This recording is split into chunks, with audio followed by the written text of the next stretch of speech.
Welcome to the Runners World podcast with me, Rick Pearson. And me, Ben Hobson. Today we're looking at 8 things you should know about Emil Zatopek and how he changed running forever. Forever and ever. Forever and ever. And we're doing this because on the 19th of September, we will mark the 100th year of Emil Zatopek, who was voted by a source no less esteemed than Runner's World as history's greatest ever runner. And we want to discuss why. And Kate Carter's here, who's a Zatopek aficionado, aren't you? Yeah, big fan. There you go. So I thought maybe, Kate, then you could sort of run anyone who's not familiar with Zatopek, Ben. Kate can run you through Guilty. Here's a quick overview for anyone who's not kind of complete Zatopek fan as I am. Could you tell us a little bit, just give us a sense of the man? So, I mean, Zatopek is obviously a huge name back in the Czech Republic or Czechia or whatever you'd like to call it these days. And he was a pretty huge name in the world, really, for a long time. So he was born in 1922 in what was then Czechoslovakia. And he actually began running when he was a teenager, and he was working in a shoe factory at the time. And I think they had like a sports day equivalent, and he did it, and he turned out to be quite good. And he thought, okay, I'll give this a bit more of a bash. And within about minutes, he was setting kind of national records and so on. He joined the Czechoslovak army. And he was sort of training really seriously. He was allowed to train quite a lot because he was already kind of quite famous there. And he kind of created a whole new style of training, which I think we'll talk about a bit more later. And I mean, he is still the only person today who has won gold medals in the Olympics in the 5,000, 10,000 and marathon at the same Olympics, which he did in 1952 in Helsinki. But he was also quite vocal against kind of the oppression from the Soviets. So he was involved in the protests in 1968 in the Prague Spring, and that basically led to him being stripped of his rank from the army. He was expelled from the army, and he was kind of forced to. He had to go and work down kind of mines, which was really bad for his health. And he was kind of he sort of disappeared from public life, kind of shamed figure. I mean, that didn't really change until the Velvet Revolution in 1989, when he was kind of rehabilitated by Havel and the Czech government and sort of became a national icon again. And he died in 2000. He was only 78, and he died from complications following a stroke, which I think they think is related to the way he was treated. Oh, wow. Right. Yeah. What a life. What a figure. What a figure, yeah. That's amazing. It's amazing, I will hold my hands up and say, like, I obviously know of the man and the name, but my sort of knowledge kind of ends quite quickly beyond that, in terms of like, he's a name within running that I'm very aware of, but it's not like I'm like, this guy, he changed a lot. Yeah. So I'm this is going to be an education for me. Well, it actually is interesting, because I remember Richard Asquith, who wrote the one of the biographies on Zatopek called Today We Die Little, and he was really surprised that no one had written the kind of definitive biography, because he was like, this life is amazing. And we talked a bit about it, and I was like, he's the Hamilton of running. Zatopek is the Hamilton of running. He had that kind of influence, and he sort of still flies under the radar outside of running circles. People don't realise what an incredible he had and what his legacy actually is in running. So it's great to revisit it. So we've got 8 points, and we're trying to make it as like relevant and up to date as possible. So like each point we'll say, look, this is actually perhaps why running looks like it does today. Not always directly, but it can be related to something that Zatopek did. So I'll go for the first one. He showed us that nice guys can finish first. So Richard Asquith has written a piece for the current issue of Runner's World on this, but he said, Emil had no trace of the venom with which many approach athletics.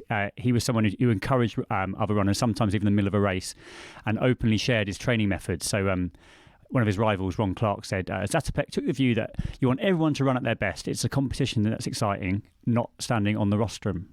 And it's kind of, I think that the legacy of that is like how quite a few athletes now, particularly like the FKT and Ultra World, are just really happy to like sort of share their training methods or go and like crew for someone and all that kind of stuff. You know what I mean? It's quite a bit more open than maybe it was back in the day. Yeah, I mean, I think that there's the whole notion of being in the holding area before a race, and everyone's trying to psych each other out and be like, the race is won in that room rather than actually on the track or anywhere, because it's like, I'm going to get you, and I'm, Yeah.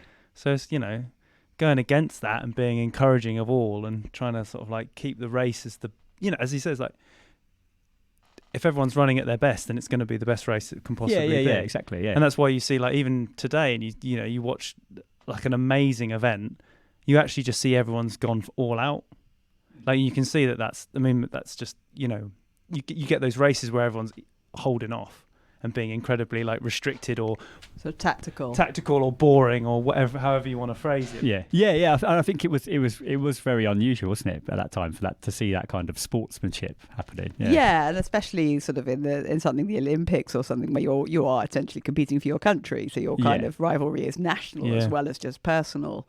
And he kind of really crossed those lines, because also, particularly when it was behind the Iron Curtain, we were supposed to think that all the people behind the Iron Curtain were bad. Yeah. Yes. Did they even love their children too?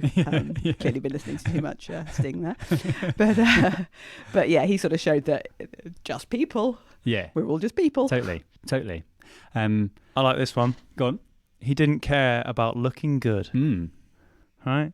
His running style was uncharitably compared to a man juggling an octopus on a conveyor belt, which is pretty funny. But he didn't care, saying, "I will start running with perfect style when they start judging races for their beauty, like figure skating." Right? That's also a hot take. Yeah, from that, his quotes are incredible. There's another reason to love him, definitely. Yeah. I think that feels incredibly relevant today because it's the sort of increasing focus on the aesthetic of running. The way that you look and the way that product is marketed and brands push a style and all those sorts of things. And also the way that people are, I think, kind of overly obsessed with like having the perfect form. Oh, and gait. You've got to have a gait analysis and and it's completely that, isn't it? It's kind of like you're kind of striving more to look like you're running fast than actually running fast. Yeah. I mean, sort of like in my sort of, with my coaching hat on, I had someone ask me the other day, how do I like improve my form? How do I like run better? And I was like, well, what's the problem? And he's like, oh no, there's no problem.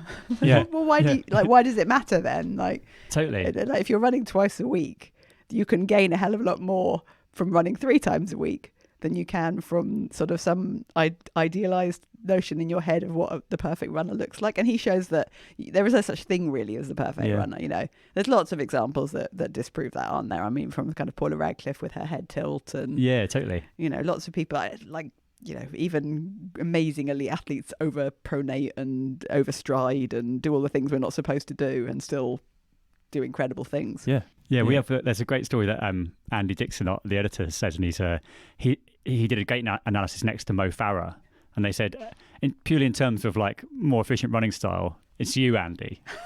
It's you. You're more efficient than Mo Farah. His 10k time is about 10 minutes quicker than yours. But so it goes to show you that it's not it's not figure skating. It's how quick you go rather than how good you look. But he was very good at kind of expressing that. I think this is your one, Kate, actually. Yeah, so I mean, it's a bit of a sort of an urban myth that he basically invented interval training. He didn't invent interval training, but he did apply it in a whole different way that had never really been kind of applied before. So like the concept of a fartlek had been around for a while. I think that was invented in like the 1930s. And there was like a whole kind of there was a German coach just before the Second World War, who kind of actually trained his athletes on heart rate, which is quite interesting because we think of that being really modern. But what Zatopek did was kind of he took the concept of like running faster in short bursts and just went to town with it. And he kind of used himself as a bit of a guinea pig almost. And so he just did these massive volumes. I mean, it was kind of insane, but it does sound insane. He would do like 40 times 400 in the morning. And then 40 times 400 in the afternoon. 40. Yeah, I mean, it's nuts. Some days he apparently did like 100 times 400, which, but then I think what sounds insane about that is that if we went to the track and did 10 times 400, we would do it at like all out or sort of as close as we can as long distance runners to all out pace. He actually was kind of... what he actually was doing was sometimes he would do them slower. So he was kind of doing sometimes tempo runs, sometimes interval sessions. It's just that he sort of did them all in the same kind of duration, essentially. Yeah, right. It's like no one ever told him you could do 800 or something. God, this track, I don't know, every 400s are really getting me down. This is really like...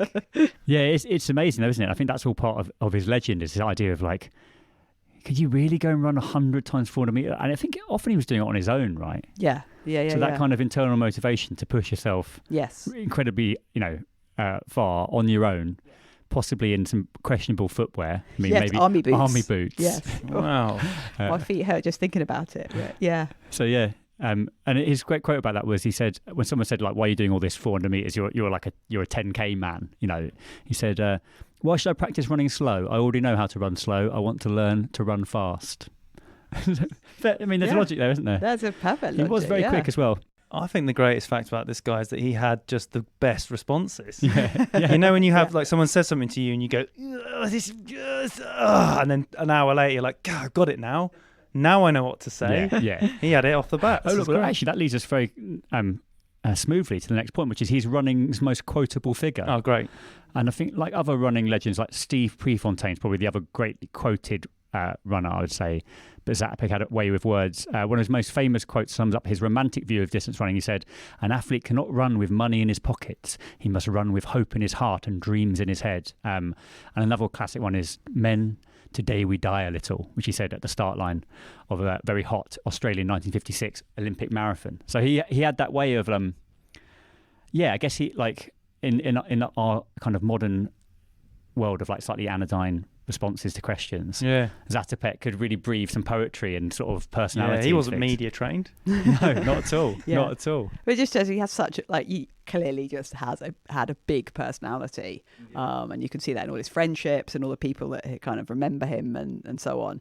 And obviously you can't like invent that out of nothing if you don't have it. There's not, people like that don't come along all the time. But I think we have kind of gone too far the other way with, like, as you said, the media training and the kind of the anodyne kind of post race soundbite where they all sort of just say the same thing, and it's not memorable, which doesn't help the sport either. There have been more and more you kind of see, perhaps on the States, I've seen a few sort of collegiate kind of post race things. And there's been a bit more of that because you're getting all these young guys who haven't had any of the training, and they just start talking about things. And they're obviously buzzing because they've just finished a race. So they're just like, and one guy was like, these shoes, man, they're killing everything. And like, it was just like, all of a sudden you're just like, whoa, cool, this guy's fun. He's just like, And it's, that's when you sort of go, this is, that's kind of almost what you'd get, I think. It's refreshing, isn't it? Well, it's also probably kind of more, if you took that generation and applied the sort of logic now, like you don't get someone at the start of a thing going, men, today we die a little, do we? I have done that at the start of a race before. I did get some very blank looks, but I just really wanted to. You really wanted to say it. Yeah. I guess someone like, do you think Usain Bolt in some ways, different kind of character, but he had that kind of personality, that X factor, and that was, he became kind of transcended the sport as a result of not only his running, but his personality as well. Yeah, and I think we like athletics certainly, like, and running is part of athletics really needs that. I mean, that's the sort of you get those figures once in a blue moon, and that's why they're so valuable, because they do transcend the sport and they become these kind of global superstars. Yeah, so we certainly kind of need. It'd be good to have a few more of them. Agreed. Yeah. In one go, rather than just the one. Next generation, all really like out there. I mean, he's a man of great principle. As he stood up for what he believed in, and he used his platform to affect social change, and was prepared to suffer the consequences of speaking his mind, which is what we touched on, what Kate touched on in the intro. In 1968, he vanished from public, leading protests in the Prague Spring, only reappearing, being allowed back after the Velvet Revolution, as he said, in 1989. So, that merging of when running becomes political. Yeah. I mean, it's not so much a thing anymore, but like, obviously, if you're someone of importance, the modern world of celebrity, shall we say, doesn't really have the same impact. But back in the day, athletes and people were seen as that sort of like, figureheads, and they were representing their nation, and it's all that kind of like that high-end level of like towing the line. Yeah. And he didn't just say what he thought. He literally led protests. He was like, in front of Soviet tanks in Wenceslas Square in Prague and stuff. He was there on the streets, kind of leading people, and sort of weird, like very, very pre social media age, word got round about this, and people, who perhaps wouldn't have came out. Fortunately, didn't lead to anything at the time, but it's all important. And I was thinking about that, like kind of, you think about also in 1968, the Black Power salute at the Olympics. Did it do anything at that point? No, not really. But it's a hugely important symbolic gesture that's now kind of still resonates. And I think, what Zatopek did has the same force in the Czech Republic, say, as that does. Obviously not sort of perhaps internationally, because, I don't know, for whatever reason. But, these symbols are so important, and, sport has this massive power because of the kind of the love of somebody like that, because you love him for what he does and how he kind of runs his heart out. And so when he says something, you really listen. Yeah. It's hard to think of a modern equivalent. Well, about Colin Kaepernick. Yeah, true. Because he sort of suffered the consequence of his sport, because he wasn't playing, was he, for a lot of that season? Yeah. And prepared to kind of take the backlash of that and lead on it. I think that's possibly the parallel, maybe. Yeah, definitely. I mean, anyone who sort of refused to take the knee and as a result of that, they did face sanctions. And obviously, huge amount of abuse on social media and so on. Yeah. Loss of sponsors. Everything. Yeah. And I suppose on a much smaller scale, there's been like people who've spoken out about, I don't know, I think like Alison Felix speaking out against kind of policy on maternity leave and women in sport and so on. And, people who have principles and who are, full of integrity and who say what they think are, I think ultimately the winners. Oh, this is my favourite story about Zatopek, which kind of always makes me slightly well up.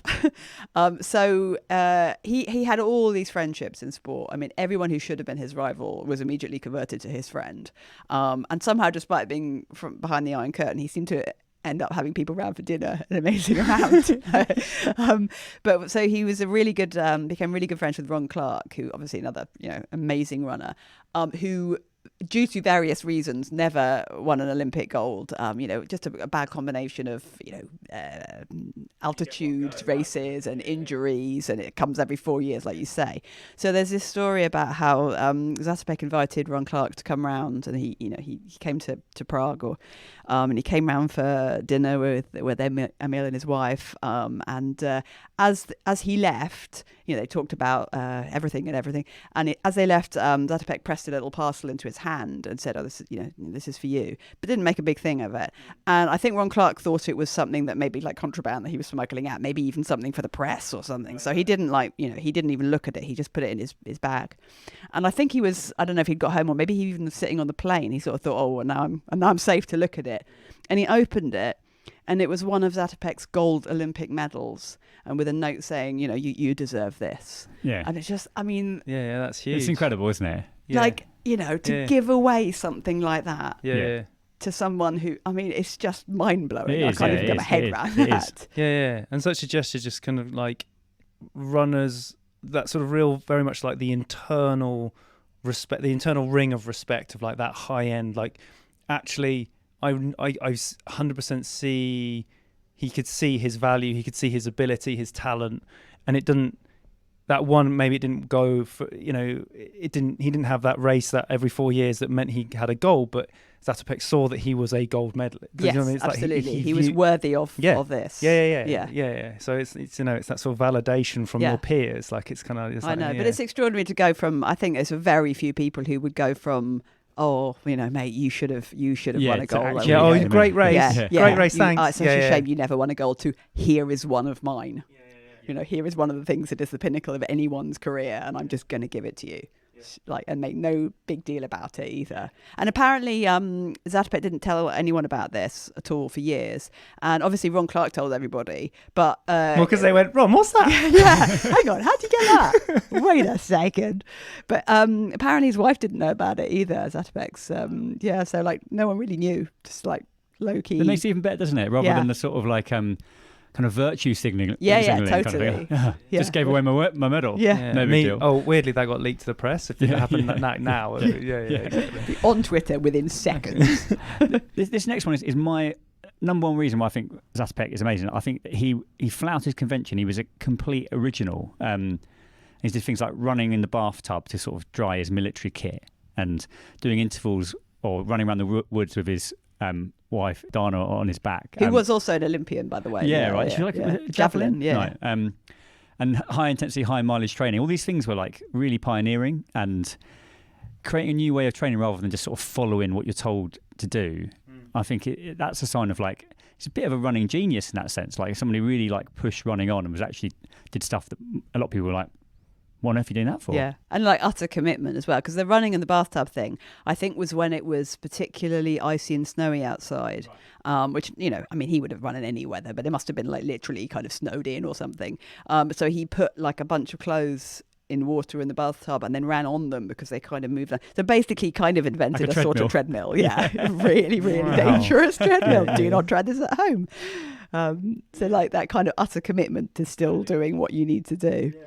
And I like the idea of like, and a lot of best coaches say this. I think Tom Craggs often talks about this. Like you, as an individual, are going to have a way of training that's not like going to be about a generic or following a generic training plan. You actually need to listen to what's going to work for you, even if maybe some of that might seem quite unorthodox. Yeah. You know, the kind of marathon training that's going to work for you might be quite different to me or to Kate. And I think Zatopek maybe gives you the confidence to think, you know what, this might seem a bit strange, but I'm going to give it a go because maybe it's going to work for me.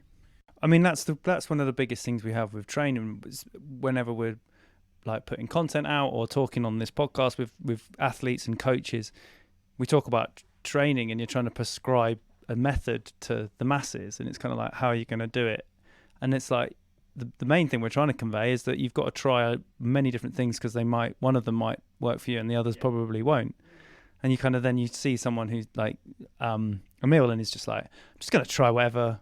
Just going to go ahead and just do this stuff, and then I'll get to the point where I've worked out what works for me. And you kind of go, that's the key. Yeah, like, I think Ron Hill was good at this stuff as well, right? He was happy to experiment on his body with nutrition and that kind of thing. Oh, I mean, and I think with Zatopek as well is also he was inventing stuff, but he was also getting ideas from everywhere. So I think the carrying his wife thing came from like he saw that some athletes, I'm not sure kind of which ones particularly, maybe it was sprinters, I don't know, were doing lots of weight training.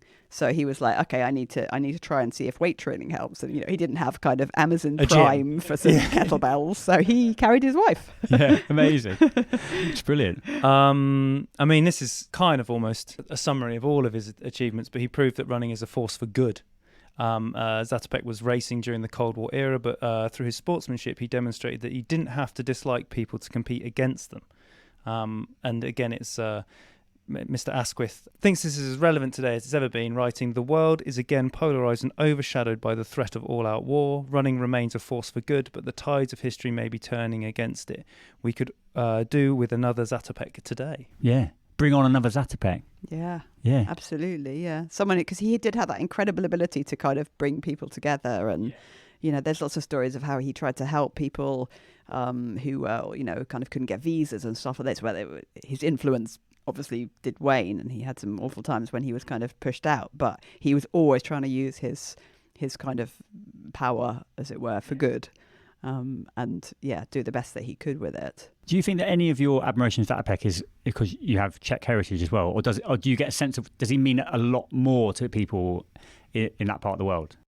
I think he does, just because, I mean, yeah, definitely. I mean, I'm half Czech, so like obviously I do have that kind of connection. And he is a sort of bigger figure there. Even things like he was involved in the setting up of the Prague Marathon. It's towards the end of his life, obviously. So he just kind of just ran a track. Yeah, he made everyone stop after 400 meters. It took ages. Yeah. Yes, and there's a special prize if you carry your wife for the entire race. Yeah, I was thinking if people want to celebrate Zatopek in style on the 19th of September, one way would be doing some intervals, and this is apparently one of his more doable sessions. So it's 5 times 200 meters. Okay. 20 times 400 meters, and then 5 times 200 meters, all with 200 meter jogs in between. Spicy. And as Kate was saying, you can potentially do some of those 400s a little bit slower and some a bit quicker. Still a big session, isn't it? That. I think that's what Zatopek called a warm-up. It's a warm-up session, yeah. Do the Zatopek warm-up. What's most telling about that is that if we printed anything like that, there would have to be a pace guide with it. Do you see what I mean? Like, that's just... I guess no one really knows. No one really did, but that's no, he didn't really record times and stuff. I mean, I think that kind of goes back to like how some of them would be really slow, you know, because you some days you just physically can't do the pace.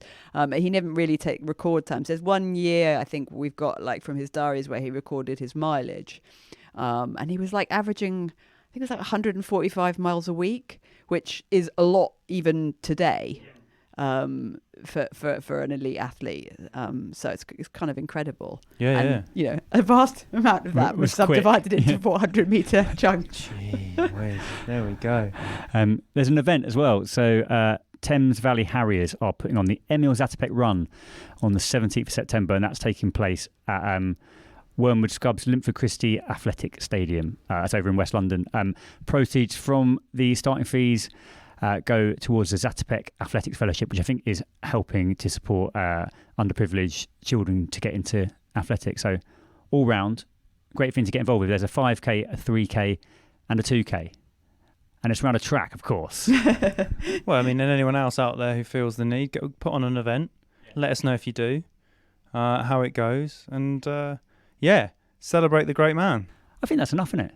Well, I mean, I've received a great education. You should go and read Richard Asquith's book. It's really good. What's it called? Today We Die a Little. Oh, he's stolen. Oh, okay. Fine. Yeah, he's pinched slightly the quote. unoriginal. He pinched the quote, yeah.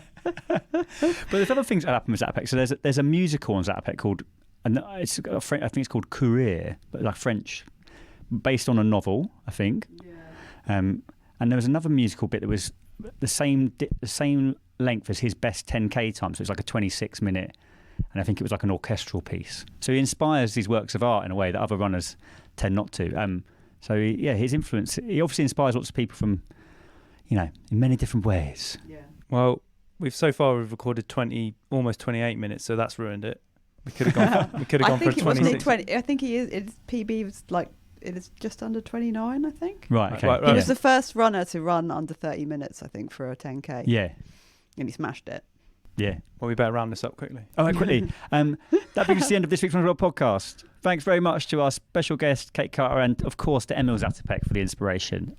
Happy 100th anniversary to you. Yeah. Subscribe to some stuff and everything. No, I jest. You can subscribe to 3 Issues of Runners World. Go to hurstmagazines.co.uk/the Runners World podcast. Thank you for listening. Please subscribe. It makes us very happy. And you'll hear from us next week.